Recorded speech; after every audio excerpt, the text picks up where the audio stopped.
Connection established.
Halo, Assalamualaikum. Saya Eko Priyadi. Silakan.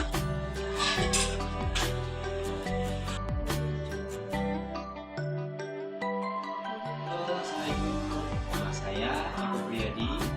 Saya calon guru penggerak angkatan 8 yang mengikuti pendidikan guru penggerak dari Kabupaten Kebumen.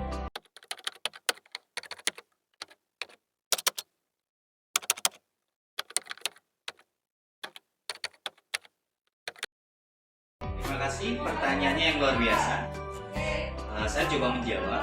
Saya seorang guru yang sangat idealis, lebih mengedepankan prestasi akademik dalam pembelajaran, dan tentunya menginginkan tingkat ujian sekolah dengan hasil yang baik.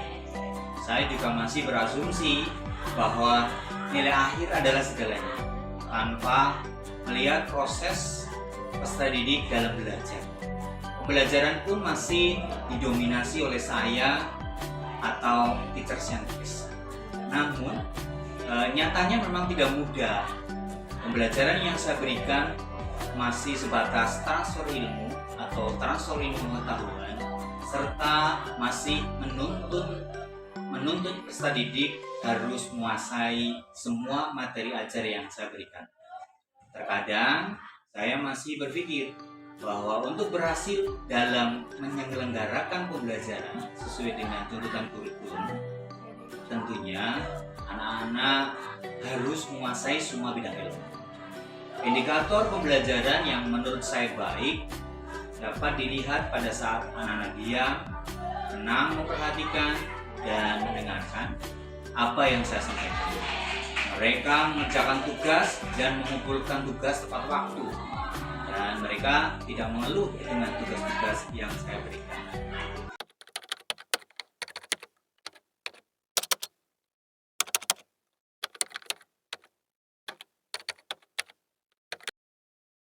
Terima kasih. Menjawab pertanyaan selanjutnya, berawal dari membaca dan mempelajari modul 1.1, tentunya mulai mengubah pola pikir saya mengenai sistem pembelajaran di kelas. Diperkuat dengan informasi dari beberapa rekan sejawat yang mengikuti pendidikan guru penggerak angkatan sebelumnya, saya lebih yakin tentang perubahan kurikulum yang menghendaki pembelajaran yang berpusat pada anak didik.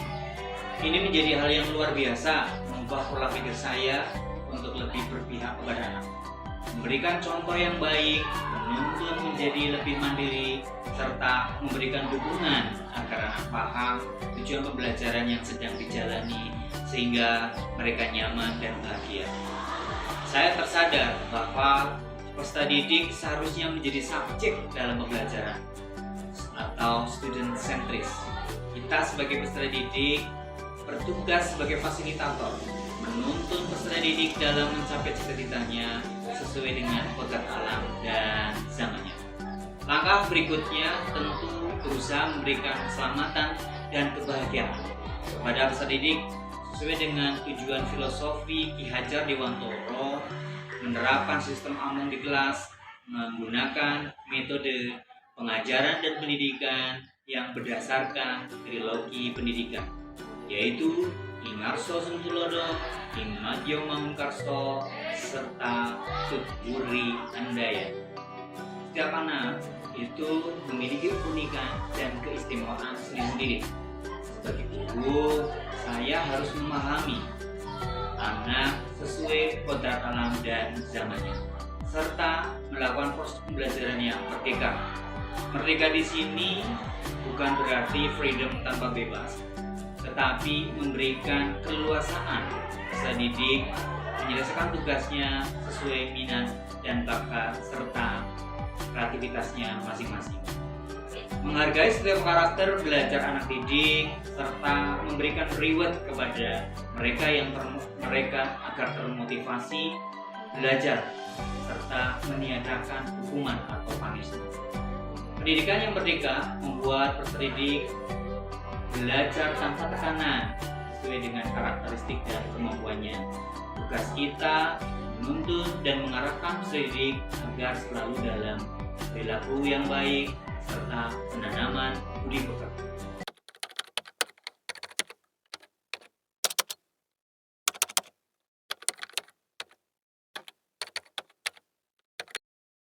Terima kasih pertanyaannya.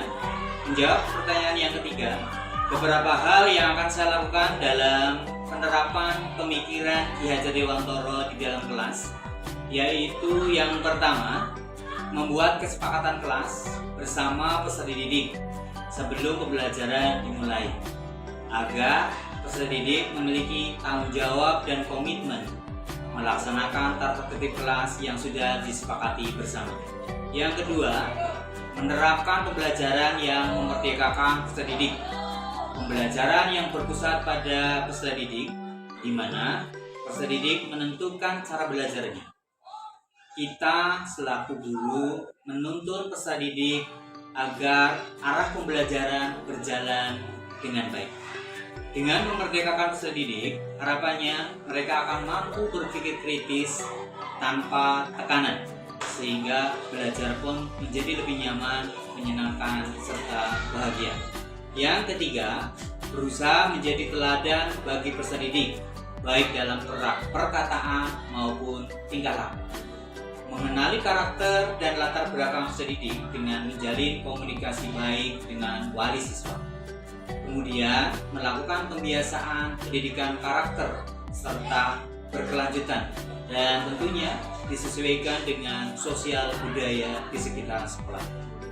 Mari kita terus maju bergerak dan mewujudkan profil belajar Pancasila. Salam guru hebat, sehat dan bahagia.